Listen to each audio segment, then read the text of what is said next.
All right, here's another elasticity concept. This one's called the cross-price elasticity of demand. And we estimate cross-price elasticities of demand because we're trying to figure out how different goods are related to one another. In fact, your homework has one where they talk about chocolate and ice cream. And you could tell a story where chocolate is a complement of ice cream. You know, my wife and daughter love chocolate sauce poured over vanilla ice cream. And there you would be using them together.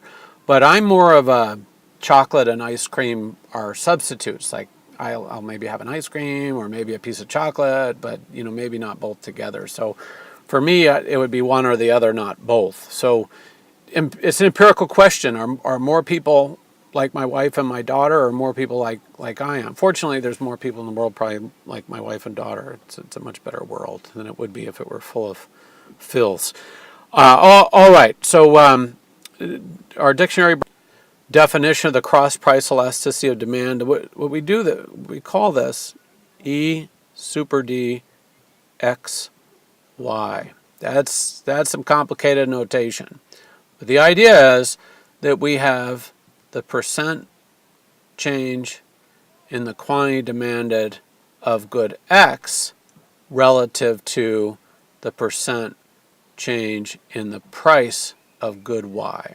So again, it looks a lot like the price elasticity of demand. In fact, one of you asked me after the quiz what the heck was the difference. But the difference is that we're talking about the price elasticity of demand, the percentage or the proportionate quantity effect in one good relative to the percentage or proportionate change in price of another good. Oh, I see I've forgotten my little delta there. Percent change in the price of good Y.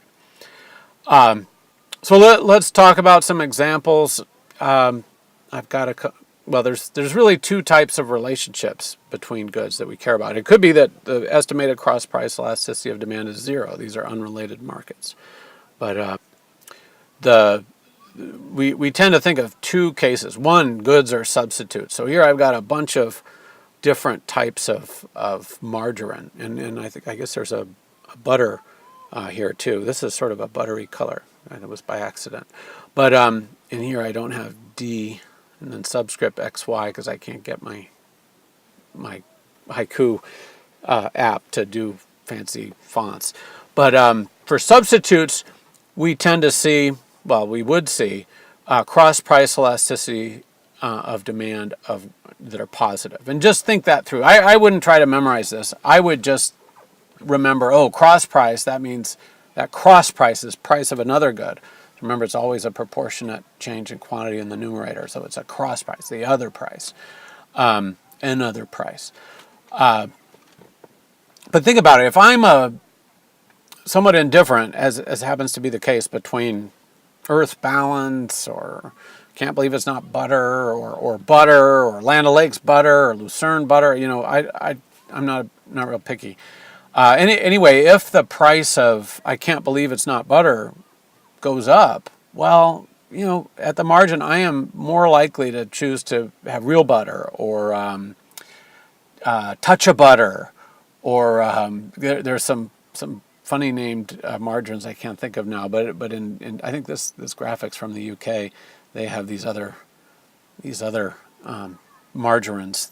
If the price of one goes up but the price of the other stays constant, I'm more likely to buy the other. So we would get an increase in price of I Can't Believe It's Not Butter. We would have an increase in quantity demanded of Flora. So we'd get a positive cross-price elasticity of demand estimate there.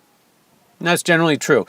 So I don't memorize these things when I'm thinking of, cross-price elasticity is a demand, or is it a complement or a substitute? I just say, if it's oranges and grapefruits for people looking just for their citrus, if the price of oranges goes up, more people would switch over to grapefruit. Quantity demand of grapefruit would go up, positive. It's positive for substitutes. Just remember the logic instead of memorizing stuff. I know it sounds, when I explain it like that, it sounds like it's longer, but it's actually saves the room in your brain for thinking, and you don't have to fill it up with a bunch of memorized stuff. All right, then the other case is complements. These are goods you eat together. I am a big lover of peanut butter and jelly together, And so I've got this picture that I found online with the heart peanut butter and the heart of the jelly. And when you got complements, the cross price elasticity of demand estimates will be negative, or they should be if you've got a good data set. And think about it. Let's say I only eat peanut butter and jelly together. That's all I ever do. That's just about true, in fact.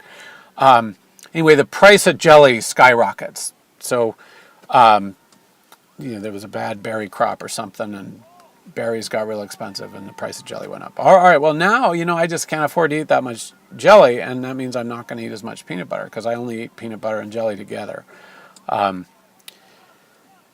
You could think of other things, bagels and cream cheese. If cream cheese, gets real expensive, well, if you only eat bagels when you eat cream cheese, your quantity demanded of bagels is going to go down too.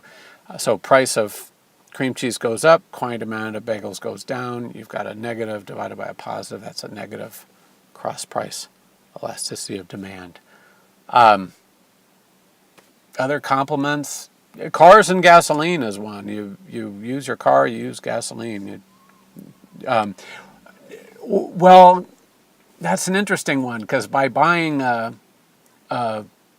my favorite little cars nowadays are these Chevy Sparks. If you buy a Chevy Spark and you sell off your Chevy Suburban, well, you're trading a car that gets 12 miles to the gallon in the Suburban for a car that gets 50 some miles to gallon.